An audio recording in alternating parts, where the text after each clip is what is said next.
कृष्ण कहते हैं, कलयुग में लोग व्यर्थ का धन लूटा देंगे, परंतु पड़ोस में यदि कोई भूखा प्यासा होगा तो या नहीं देखेंगे कि उसका पेट भरा है, या नहीं दूसरी और मौज मौज में शराब कबाब और व्यसन में पैसे उड़ा देंगे, किंतु किसी के दो आंसू पोंछने में उनकी रुचि ना होगी, और जिनकी रुचि होगी ऊपर कलयुग का प्रभाव नहीं होगा। महाभारत के समय की बात है। पांचों पांडवों ने भगवान श्री कृष्ण से कलयुग के बारे में चर्चा की और कलयुग के बारे में विस्तार से पूछा और जानने की इच्छा जाहिर की कि कलयुग में मनुष्य कैसा होगा, उसके व्यवहार कैसे होंगे और उसे मोक्ष कैसे प्राप्त होगा। इन्हीं प्रश्नों का उत्तर देने के लिए भगवान श्री कृष्ण कहते हैं, तुम पांचों भाई वन में जाओ और जो भी दिखे वह आकर मुझे बताओ, मैं तुम्हें उसका प्रभाव बताऊंगा। पांचों भाई वन में गए। युधिष्ठिर महाराज ने देखा कि किसी हाथी की दो सौंड है, यह देखकर आश्चर्य का पालना रहा।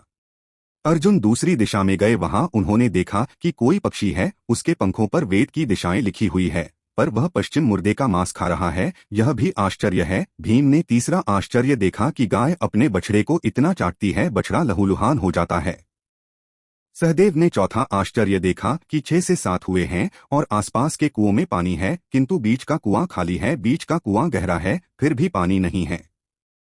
पांचवें भाई नकुल ने भी एक अद्भुत आश्चर्य देखा कि एक पहाड़ के ऊपर से एक बड़ी शिला लुढ़कते लुढ़कते आती है और कितने ही वृक्षों से टकराई, पर उन वृक्षों के तने उसे रोक न सके कि इतनी ही अन्य सेनाओं के साथ टकराई पर वह रुक न सकी। अंत में एक अनंत अत्यंत छोटे पौधे का स्पर्श होते ही वह स्थिर हो गई।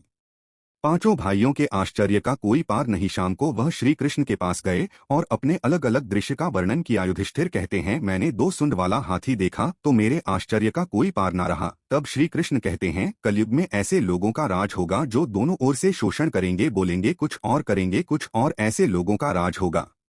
इससे तुम पहले राज्य कर लो।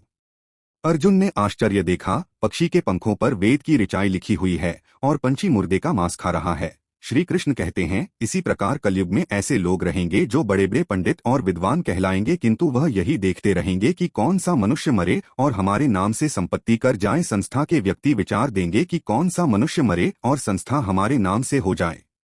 हर जाति धर्म के प्रमुख पद पर बैठे विचार करेंगे कि कब किसका श्राद्ध हो। चाहे कितने भी बड़े लोग होंगे, किंतु उनकी दृष्टि तो धन के ऊपर, मांस के ऊपर ही रहेगी। ऐसे लोगों की बहुतायत होगी जो परधन को हरने और छिलने को आतुर होंगे, और कोई कोई बिरला ही संत पुरुष होगा। भीम ने तीसरा आश्चर्य देखा, गाय अपने बछड़े को इतना चाहती है, बछड़ा लहूलुहान हो जाता है। श्री कृष्ण कहते हैं, कलयुग का आदमी शिशुपाल हो जाएगा, बालकों के लिए इतनी ममता करेगा कि उन्हें अपने विकास का अवसर ही नहीं मिलेगा। किसी का बेटा घर छोड़कर साधु बनेगा तो हजारों व्यक्ति दर्शन करेंगे, किंतु यदि अपना बेटा साधु बनता होगा तो रोएंगे कि मेरे बेटे का क्या होगा। इतनी सारी ममता होगी कि उसे मोह माया और परिवार में ही बांध कर रखेंगे और उसका जीवन वहीं खत्म हो जाएगा। अंत में बेचारा अनाथ होकर मरेगा। वास्तव में लड़के तुम्हारे नहीं हैं, वह तो बहुओं की अमानत है।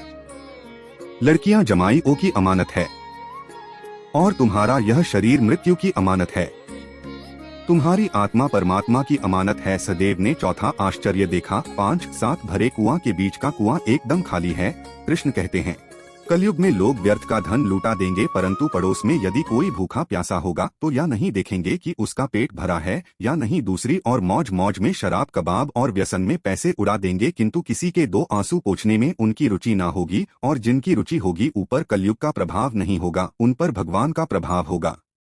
नकुल ने 5वां आश्चर्य देखा, एक बड़ी चट्टान पहाड़ पर से लुढ़की, वृक्षों के तने और चट्टाने रोक ना पाए, किंतु एक छोटे से पौधे से टकराते हैं, वह चट्टान रुक गई। कलयुग में धरती पर अन्य युगों से ज्यादा अधर्म और पाप बढ़ता जाएगा।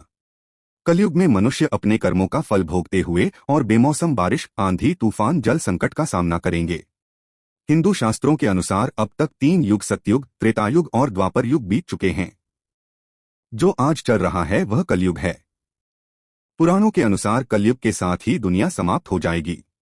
कलयुग में धरती पर आने युगों से ज्यादा अधर्म और पाप बढ़ता जाएगा।